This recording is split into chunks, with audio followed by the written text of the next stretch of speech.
All right, today we are diving into something really profound from a work called The Soul'S Syntropy. And it's this idea that completely flips the script on what we think about life and death. The core of it, our proposal that there's a part of you, an indestructible, permanent self that just keeps going. So let's just chew on that for a second. What if your truest self, the real you, was completely immune to time? I mean, we all experience life as this temporary thing, right? Our bodies get older, our memories can get a little fuzzy, but what if all of that is just the surface layer? What if the core of who you are, your actual identity, literally can't decay, can't fade? It's just permanent. And this quote, wow, this is really the key to the whole thing. It gives us this beautiful, powerful metaphor to hang on to. Think about it. Our physical life, everything we see and touch, is like a wave. It crashes on the shore, it's there for a moment, and then it's gone. But the real you, the source says that's the ocean itself. Vast, deep, and essentially unchanging. Okay, so let's dig into the first big piece of this. The entire philosophy we're talking about here is built on one single core idea. Just one. And it's that our true existence isn't defined by the temporary stuff, but by eternity. So what do we call this eternal self? The source has a specific name for it, the soma pneuma, which basically means the spiritual body. And this isn't just some vague, fluffy concept. It's described as a real, energetic structure. It's the engine of our being. And here's the kicker. It operates completely outside the normal rules of decay that everything else in our physical world follows. Okay, so if we're going to really wrap our heads around this eternal part of us, we first have to see the whole picture. The source material says a human being isn't just one thing. It's more like a trinity, right? A structure made of three totally distinct layers. And those three layers are the physical, the psychological, and the spiritual. It's pretty simple, right? But here's the thing. Most of us, for our entire lives, we identify with the first two, our bodies and our thoughts. The source basically argues that's a huge case of mistaken identity. Now this really breaks it all down perfectly. Look at this. The soma, our physical body, it's just a vehicle, a biochemical machine. The psyche, which is all our thoughts and feelings, that's just the interface. But the pneuma, the spiritual body, that is the eternal core. And just look at that last column, the lifespan. You've got finite, temporary, and then endless. That right there, that's everything.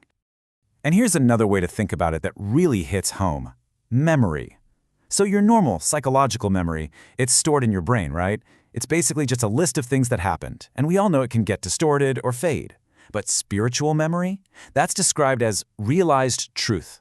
It's not a list of events, it's an accumulated quality of who you've become. So for example, when you truly learn and embody compassion, that's not something you can forget. It becomes a permanent, unchangeable part of your eternal self. It's baked in. All right, so we've kind of separated out this spiritual body, the pneuma. Now let's zoom in and really look at its anatomy, because according to the source, this isn't just some simple blob of light or energy. No way. It actually has its own complex, detailed architecture. And it's apparently made of three main parts, or matrices. Right at the very center, you have the causal nexus. Think of it like the unbreakable core spark of who you are and what your purpose is. Then, wrapped around that is the identity field. This is like a growing, expanding record of all the truths you've realized, all your experiences. And then the outer layer is the etheric template, which is basically the perfect energetic blueprint for your physical body. Pretty cool, huh? Which brings us to a really, really crucial point, and it's all summed up in this one number, 1. Your existence is described as a single, one-way, unbroken journey, a continuous path of development.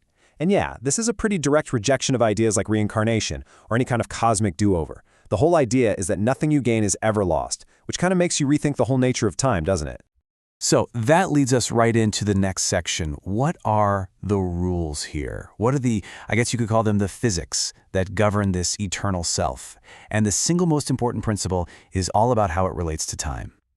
You know how we see time as a straight line? Past, present, future? Well, according to this, the spiritual body doesn't work that way. It exists in a state the source calls a perpetual now. Now, this isn't like being stuck in one frozen moment. It's more of a dynamic state where all of your experience, every single piece of wisdom you've ever earned, is all there, all at once, totally present and accessible. So, That begs the question, why doesn't this spiritual body decay like everything else? Well, this slide lays it out perfectly with two opposite principles.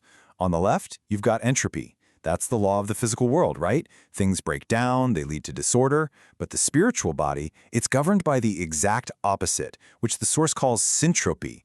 This is a principle of expansion, of growth. It leads to more complexity, more integration. So it doesn't break down, it just builds up. It doesn't age, it matures. And this visual just makes it all so clear, doesn't it?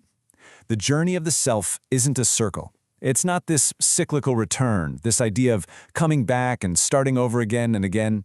Nope.